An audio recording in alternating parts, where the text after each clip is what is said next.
Hello दोस्तों, अब हम लोग कांचीपुरम से बस के द्वारा महाबलीपुरम पहुंच चुके हैं। ये महाबलीपुरम विश्व धरोहर में भी शामिल है, जो कि 1987 में शामिल किया गया था। और यहाँ पे अगर आप आना चाहते हैं तो आप ट्रेन से भी आ सकते हैं, जो कि इसका पास का स्टेशन चेंगलपट्टू है और यहाँ से लगभग 30 किलोमीटर की दूरी पे है ये। और यहाँ स्टेशन पर जब आएंगे आप तो 3 व्हीलर से आप सीधा यहाँ आ सकते हैं। बात करें हवाई जहाज़ की तो यहाँ हवाई जहाज़ से भी आ सकते हैं, लेकिन जो पास का एयरपोर्ट है वो चेन्नई है, वहाँ से थोड़ा दूर पड़ेगा आपको। आपकी मर्जी है। अगर स्टैंड आ जाते हैं महाबलीपुरम स्टैंड जो है, वहाँ पे आपको बहुत सारी होटल मिल जाता है देखने को, जो कि किफ़ायती भी होगा और अच्छे दाम में भी होगा। आपकी जैसी मर्जी, आप अपने बजट के हिसाब से देखेंगे। खाने पीने का साधन बोले तो यहीं पे आपको स्टैंड के जो बस स्टैंड है वहाँ पर आपको अच्छे होटल भी मिल जाएंगे और किफ़ायती जो ढाबा होता है वो भी मिल जाएगा, जहाँ पर कि आपको नॉर्थ खाना और साउथ खाना दोनों ही आपको मिल जाएगा। वो आपकी मर्जी है, आप जैसा भी खाना चाहें। और इसके बाद आप सीधे निकल पड़ेंगे शोर मंदिर के तरफ, और शोर मंदिर का बिल्कुल वॉकिंग डिस्टेंस पर ही है बस स्टैंड से, और वहीं आपका होटल भी होगा। और रास्ते में जब आप जाएंगे तो देखिए इस तरह का आपको बहुत सी दुकानें मिलेंगी जो पत्थर की छोटे छोटे बना के रखे हैं। मैंने भी यहाँ से एक छोटी सी ओखल ली थी 100 रुपये के लगभग। और यह देखते हुए आप सामने ही पहुँच जाएंगे शोर मंदिर, जहाँ पे आपको 40 रुपये प्रति व्यक्ति के दर से टिकट कटाना पड़ेगा। और ये टिकट आपको जितने भी यहाँ पे वर्ल्ड यूनेस्को में शामिल है मंदिर, वहाँ आप हर जगह यही टिकट चलेगा, एक ही टिकट। लेकिन हम लोग को यहाँ आने में थोड़ी शाम हो गई थी, तो इसलिए मुझे पता भी नहीं था, और हमने जो यहाँ का टिकट लिया, 4 आदमी थे तो 160 रुपये का टिकट आया। और लेकिन हमें यहाँ शाम हो गई थी, इसलिए एक ही दिन के लिए टिकट वैध होता है, तो हमें यहीं के लिए हुआ। दूसरे दिन के लिए जब चले थे हम तो फिर टिकट कटवाना पड़ा था। ये आप देख लेंगे अगर आएंगे यहाँ तो, जैसा आपको अच्छा लगे। और बात करें शोर मंदिर की, तो यह शोर मंदिर में यहाँ 3 मंदिर है, जो कि 2 भगवान शंकर की है, और बीच में जो एक मंदिर है वो भगवान विष्णु का है। और ये मंदिर इतना पुराना है, इसको माना जाता है कि ये भारत का सबसे पुराना मंदिर है, इसीलिए इसको विश्व धरोहर में शामिल किया गया है। यह एक संरचनात्मक मंदिर है, जिसे 8वीं शताब्दी में ग्रेनाइट के पत्थरों से बनाया गया है।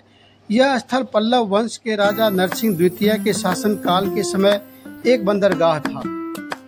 यहाँ शोर मंदिर में 3 मंदिर है, जिसमें चेतना का प्रतीक माना जाता है।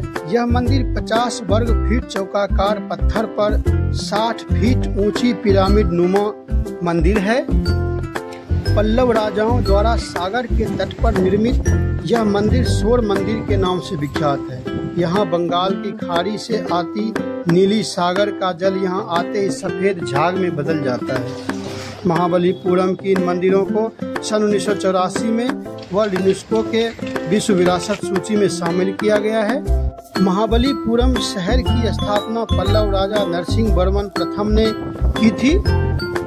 और यह सब देखते देखते हम लोग को शाम हो गया, और शाम इस मंदिर के पास से ही आप देखेंगे तो एक रास्ता जाता है महाबलीपुरम बीच के तरफ। हम लोग वहाँ भी गए शाम को, और वहाँ हमने थोड़ा सा समय बिताया कुछ। ये देखिए ओम, सुहानी और उसकी मम्मी, ये तीनों सीप वहाँ उठा रहे हैं। और ये सागर का जो जल आ रहा है, देखिए ये जो कितना सुंदर लग रहा है। ये देखिए वहाँ से आती हुई लहरें यहाँ आते ही सफ़ेद बिल्कुल हो जाती है। और यह नज़ारा देखते देखते हम लोग को रात हो गया, और अब हम लोग आ चुके अपने होटल के तरफ। रात में रेस्ट किए और सवेरे नाश्ता करके, अब नाश्ते में यहाँ हल्का फुल्का ही मिलेगा कुछ। उसके बाद हम लोगों ने अपना एक 3 व्हीलर किया किराए पे और निकल पड़े, जहाँ की फिर से मुझे टिकट कटाना पड़ा। और टिकट कटा के जब हम लोग फिर अंदर गए देखने के लिए, तो सबसे पहले जो सामने आया हमें पंचरथ परिसर। यहाँ प्रवेश करते ही देखिए सबसे पहले हमें द्रौपदी रथ दिखाई दिया। यह रथ एक छोटे से कुटिये के जैसा है, जो कि देखने में अच्छा लगता है। यह जो पंचरथ स्मारक है, इन्हें पांडवों के रथ के नाम से भी जाना जाता है। यह स्मारक रथ के आकार का दिखाई देता है। यह ग्रेनाइट चट्टानों को काट कर बनाया गया भारत का सबसे प्राचीन स्मारक है। और ये है अर्जुन रथ। यहीं पे हमारे मोदी जी और जो चीन के राष्ट्रपति थे जिनपिंग यहीं आके मिले थे, हाथ मिलाया था। और ये अर्जुन रथ भगवान शिव को समर्पित है, लेकिन इसके दीवारों पर महिलाओं के उत्कृष्ट चित्र बना हुआ है। यहाँ पर जितने भी रथ बने हुए हैं मंदिर के जैसे, इन्हें कभी मंदिर नहीं कहा जा सकता है, क्योंकि इन संरचनाओं को कभी प्रतिष्ठित नहीं किया गया। और इसका एक मुख्य कारण नरसिंहवर्मन प्रथम की मृत्यु के बाद इनके संरचनात्मक ढांचे का अधूरा विकास था। पल्लव राजाओं ने अपने लकड़ी के द्वारा बनाया गया रथ के आधार पर इसका निर्माण करवाया था, जिसका कि महाभारत से कोई ताल्लुक नहीं है। और देखिए अब हम लोग आ चुके हैं ये नकुल और सहदेव रथ पे। ये नकुल और सहदेव के रथ हैं, ऐसा माना जाता है, जो कि देवों के राजा इंद्र को समर्पित है। इसका भी कुछ हिस्सा अधूरा ही है, देख सकते हैं आप। इतनी सुंदर कारीगरी को देख के आश्चर्य लगता है कि एक ही पत्थर पे बनाया गया इतना बड़ा रथ या मंदिर जो भी कहिए कैसे बनाया गया होगा। और इसके साथ में ये देखिए भीम रथ है, जो कि बहुत विशाल है, और ये बड़ा होने के कारण ही इसका नाम भीम रथ रखा गया है। यह भी अधूरा ही है, जिस पर कि द्वारपाल नगर की मूर्तियों के अलावा कोई मूर्ति नहीं है। देखने में देखिए कितना विशाल लगता है, जो कि सबसे बड़ा गुफा मंदिर है। यहाँ पर जितने भी गुफा मंदिर है आप देख सकते हैं, वो सब एक ही पत्थर को काट के तराश के और छेनी हथौड़ी के द्वारा ही बनाया गया है। इस पे कारीगरी देखिए कितनी अच्छी लगती है। और इस रथ के देखिए साइड से भी एक द्वार के जैसा बना हुआ है। और इसके साथ में ही आप देख सकते हैं ये धर्मराज युधिष्ठिर का रथ है, जो कि देखने में बहुत ही भव्य लगता है।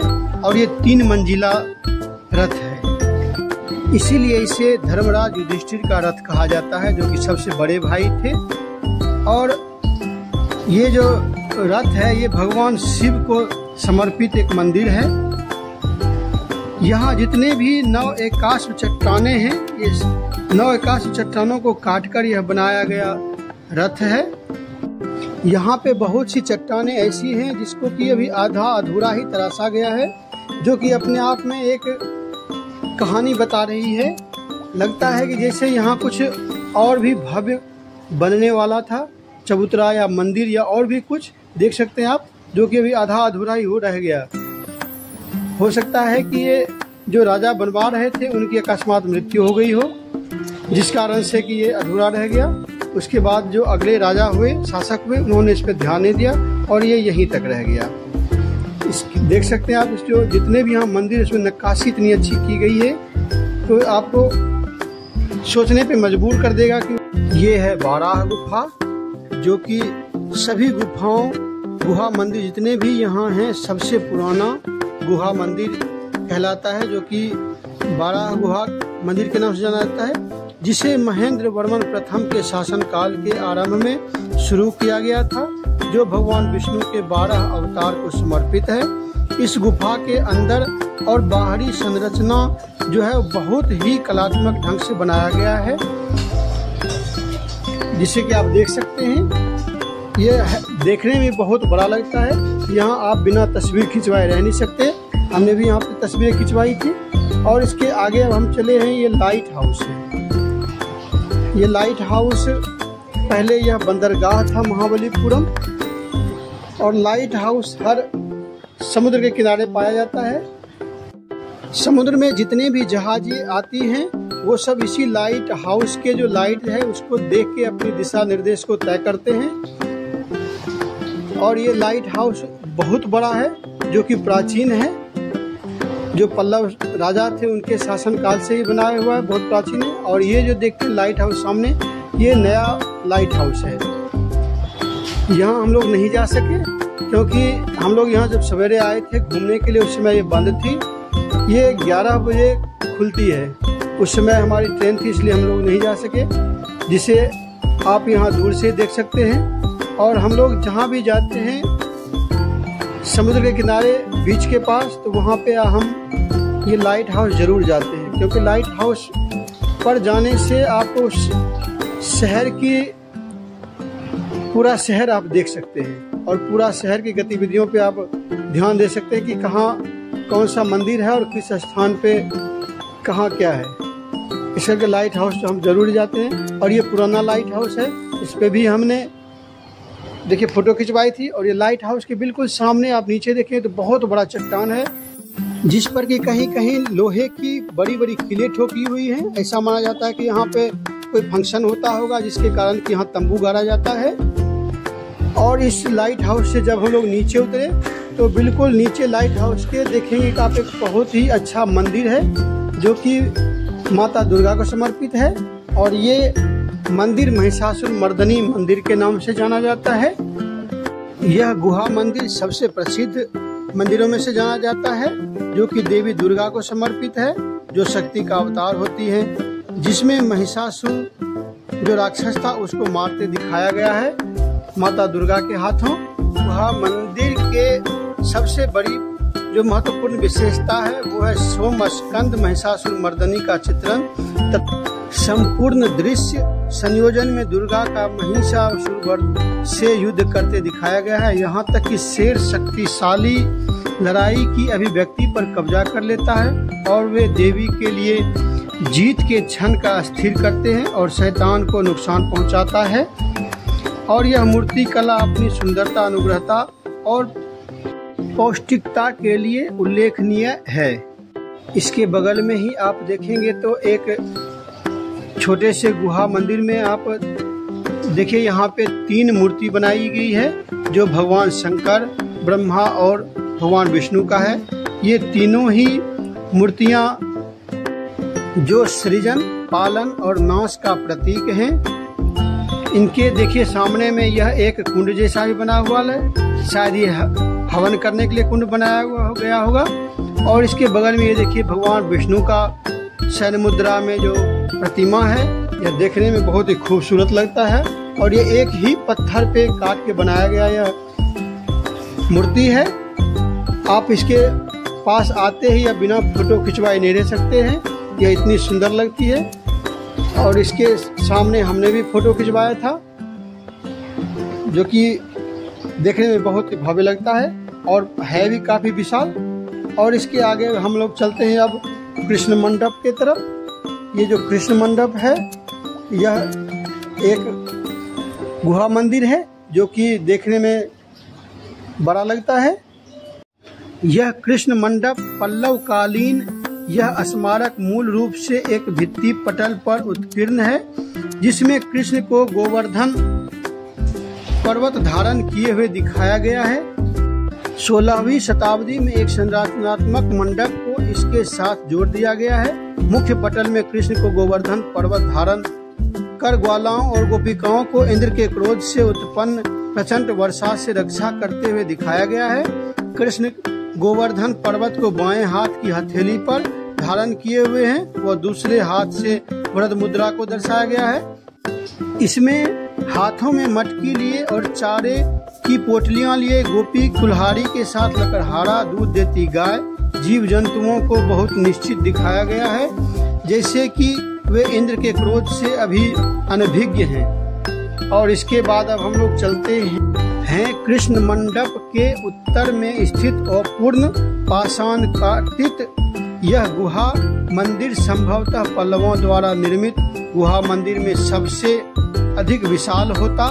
शैलजीत विशेषताओं के आधार पर परमेश्वर वर्धन, जिनका शासनकाल 672 से 700 ईस्वी तक का था, उनके काल में गुहा मंदिर की मामल्ल शैली के अंतिम चरण में रखा जा सकता है। इस गुहा मंदिर की नियोजना विशिष्ट प्रकार की है। मंदिर कक्ष मंडप के पीछे प्रक्षेपित है और प्रदक्षिणा हेतु अधूरे प्रदक्षिणा पथ की व्यवस्था है। अभिमुख हार तत्व युक्त है। स्तंभ में तथा कपोत के नीचे का भाग ब्याल से उत्कृष्ट है, जैसा कि चालुक्य उदाहरणों में दृष्टिगत होता है। स्थानीय स्तर पर यह गुहा मंदिर 5 पांडव मंडप के नाम से जाना जाता है।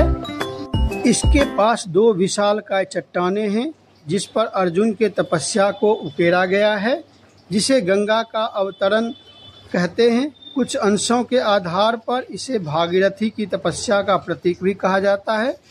भागीरथी ने तपस्या के बल पर मां गंगा को पृथ्वी पर लाए थे। यहीं इस पत्थर पर उकेरा गया है। इसके मध्य में एक अर्जुन पावम नामक एक मूर्ति है, जिसे महाभारत के समय का चित्रण है, जिसे अर्जुन ने कौरव से लड़ने के लिए भगवान शिव की तपस्या को दिखाया गया है, जिसमें भगवान शिव से पाशुपत्य अस्त्र की मांग अर्जुन कर रहे हैं, जो कि दुर्योधन के विरुद्ध लड़ाई हो रही थी उसमें।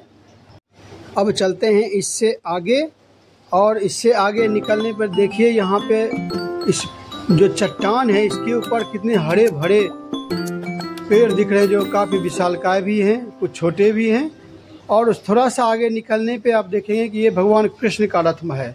ऐसा माना जाता है कि ये भगवान कृष्ण को समर्पित है ये रथ, जो कि देखने में काफ़ी खूबसूरत है। यहाँ पे ओम और सुहानी ने भी यहाँ पे आके अपनी उपस्थिति दर्ज करवाई है। देखिए, देखने में ये कृष्ण रथ बहुत ही सुंदर लगता है छोटा सा, लेकिन देखने में इतना भव्य लगता है। इसकी कढ़ाई बहुत ही अच्छी की गई है, और ये 2 महल का 2 मंजिला दिखता है मंदिर। और इसके आगे हम लोग चलेंगे तो थोड़ी दूर पे देखेंगे कि एक भगवान गणेश का भी एक रथ है, जिसे कि भगवान गणेश मंदिर भी कहा जाता है। और यहाँ पे देखिए, ये जो पीछे दिख रहा है, देखिए यहाँ पे कई सारे गुफाएं बने हुए हैं, जो कि एक ही पत्थर के काट के बनाया गया है। ये जो आप मेरे देख रहे हैं पीछे में रथ, ये भगवान गणेश की गुहा मंदिर है। ऐसा माना जाता है कि हाँ, यह भगवान गणेश को समर्पित है। और इसके पीछे अगर आप चलेंगे तो जहाँ भी देखेंगे आपको हर जगह कहीं न कहीं एक गुफा जैसा बना है, जो एक ही पत्थर को काट कर बड़ी कढ़ाई के साथ बनाया जाता है। और यहाँ पे हर जगह आपको यही मिलेगा। देखिए, यहाँ पैर धोने के लिए एक छोटा सा टब बनाया गया है। उसके बाद आप मंदिर पे ऊपर चढ़ेंगे। ये भगवान गणेश का बहुत ही सुंदर रथ है, जो कि गुफा मंदिर है। इसके बाद हम लोग आगे बढ़े तो ये देखिए, यहाँ जैसे लगता है कि कुछ अधूरा एक मंडप रह गया है, जो कि नहीं बन पाया किसी कारणवश। और इसमें इतनी सुंदर कढ़ाई की गई है कि आप देखते मंत्रमुग्ध हो जाएंगे। और इसमें बिल्कुल भी आप सीमेंट बालू या किसी भी पेस्ट का इस्तेमाल नहीं किया गया है। यह बिल्कुल एक दूसरे पत्थर पे रखा गया है, और ये लगभग एक पजल सिस्टम के द्वारा रखा जाता है, जिससे कि इसमें कभी कोई नुकसान नहीं होता, ना कभी ये गिरता है। इतने बारिश आंधी आने के बाद भी ये ज्यों का त्यों वैसे ही खड़ा रहता है। और इस पे कढ़ाई भी देखिए कितनी अच्छी की गई है। और यह सब देखते हुए हम लोग आगे बढ़ते हैं। दोस्तों, महाबलीपुरम का पुराना नाम मामल्लपुरम था, जिसे कि तमिलनाडु में इसका मतलब होता है महाबली होना या ताकतवर होना, जिसका कि बाद में नाम पड़ा महाबलीपुरम, जो कि अभी भी है। यहाँ पर आप जहाँ भी नज़र घुमाएंगे आपको सारा एक पत्थर ही दिखेगा, जो कि एक ही चट्टान है यह। इसके ऊपर देखिए, भले ही हरे भरे घास जन्म गए हैं, बड़े बड़े पेड़ पौधे हो गए हैं, लेकिन चट्टान ये एक ही है। इसी चट्टान पे कई तरह के नक्काशी भी की गई है। और इस चट्टान पे ही देखिए एक जगह यह कुंड बना हुआ है, जिसे कि द्रौपदी स्नान कुंड कहते हैं, जिसमें माना जाता है कि यहाँ द्रौपदी के लिए स्नान करने के लिए जो एक टब जैसा बनाया गया है कुंड, यह उसी का एक प्रतिरूप है। और इससे थोड़ा सा अगर हम आगे चलेंगे तो देखेंगे कि यह धर्मराज युधिष्ठिर का जो सिंहासन है वो यहाँ पे दिखाया गया है। ये महाभारत काल का नहीं है, लेकिन इस ढंग से इसकी कलाकृति की गई है कि जैसे ये धर्मराज युधिष्ठिर का ही राज सिंहासन है। और इसके थोड़ा सा आगे अगर हम चलते हैं तो देखेंगे ये है कृष्णा बटर बॉल। इसके बारे में ऐसा माना जाता है कि भगवान कृष्ण का एक मक्खन का टुकड़ा है, जो कि उनके खाते वक्त हाथ से गिर गया था, जो कि आज इतना बड़ा ये पत्थर के रूप में है। और यह पत्थर बिल्कुल भी हिलता नहीं है। 1967 में इसे बहुत प्रयास किया गया हिलाने का, क्योंकि आगे कोई क्षति न हो इसके लिए, लेकिन यह पत्थर टच से मस भी नहीं हुआ। देखिए गोलाकार पत्थर कितना अच्छा लग रहा है। यहाँ हर कोई आके अपना फोटो खिंचवाता है। और इसके बाद अब हम आगे बढ़े, बस स्टैंड के पास ये मंदिर है।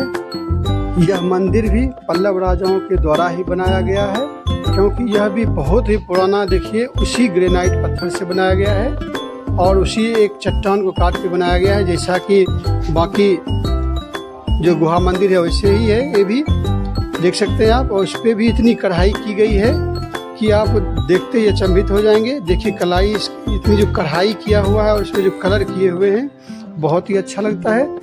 तो देख सकते हैं इस पे जो कढ़ाई किया हुआ है छेनी हथौड़ी के द्वारा, कितना अच्छा लग रहा है। और ये सब देखते हुए अब हम लोग आगे चलेंगे अपने होटल के तरफ। दोस्तों अगर ये हमारा वीडियो आपको अच्छा लगा होगा तो कृपया करके सब्सक्राइब कर दीजिएगा और लाइक का बटन दबा दीजिएगा, जिससे कि हमें खुशी होगी। यह मंदिर भगवान शंकर को समर्पित है, जो कि देखने में बहुत ही प्राचीन और बहुत ही सुंदर लगता है। इसके चारों तरफ से देखिए गलियारे हैं और बीच में ये एक स्तंभ है, जो कि हर दक्षिण भारत के मंदिर में आपको एक स्वर्ण स्तंभ मिलेगा। दोस्तों अब हमारा महाबलीपुरम का ये टूर ख़त्म होता है। यहीं पे बात करें यहाँ पे आने घूमने की टाइम, तो आपको सितंबर से लेकर मार्च तक अच्छा मौसम है। वैसे आप बरसात को छोड़ के यहाँ कभी भी आ सकते हैं। हम लोग जून में आए थे और यहाँ पे आपको घूमने के लिए 2 दिन और 1 रात पर्याप्त है। और बात करें यहाँ खर्चे की, तो यहाँ 3 से 4 हज़ार रुपये लगभग लगेंगे आपको। और जो अपने शहर से यहाँ तक आएंगे महाबलीपुरम तक, वो खर्चा आप अलग से जोड़ लेना। दोस्तों हमारा ब्लॉग अब अगला तिरुपति का होगा।